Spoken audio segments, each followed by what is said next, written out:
everyone, my name is Sophie and today I'm going to be discussing online digital technology and surveillance, but more specifically I'd like to focus on facial recognition technology and different surveillance features that are available on popular social media platforms and apps. Attitudes towards privacy and surveillance in Australia are still pretty complex. In a major 2017 privacy survey, around 70% of us are more concerned with our online privacy than what we were 5 years ago. However, this hasn't changed online activities.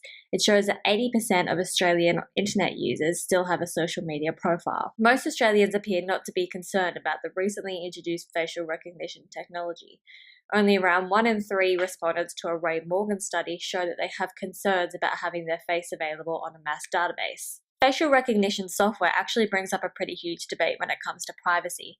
A New York Times tech columnist actually suggested that we hit the pause button on facial recognition software until we fully know and can comprehend exactly what it can and can't do. Tech companies, of course, are fighting back concerns. They argue that they're selective about who they sell their facial recognition software to. For example, Microsoft CEO Brad Smith argued at a recent tech conference that they refused to sell their facial recognition software to a company that they didn't believe would uphold human rights. Facial recognition software is widely regarded as a technology that can be used to facilitate government repression.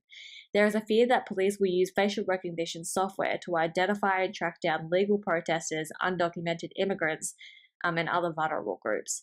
This is especially prominent in China, but I'll come back to that later. And yet, there is a lot more to these technologies than government repression. British TV series Black Mirror have an episode called Nosedive that provides an insight into the really dark side of privacy. In the episode, users of a social media platform rate their online and in-person experiences based on a 1 to 5 scale. Everyone in the world sort of walks around with their score sort of glowing in front of their faces, and their score determines their value in society, so it affects everything from their employability, where they can live, etc.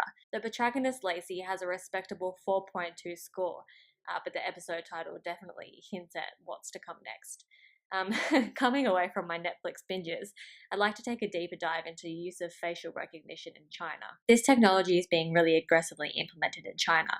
It's being used to make payments, securely enter office buildings, checking into hotels, etc. There's even been an incident in China where an individual was wanted by the Chinese police.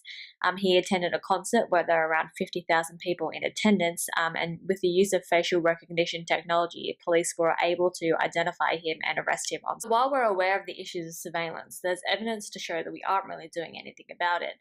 We've come to terms with the fact that we're under surveillance at all times and potentially in multiple different ways at the same time.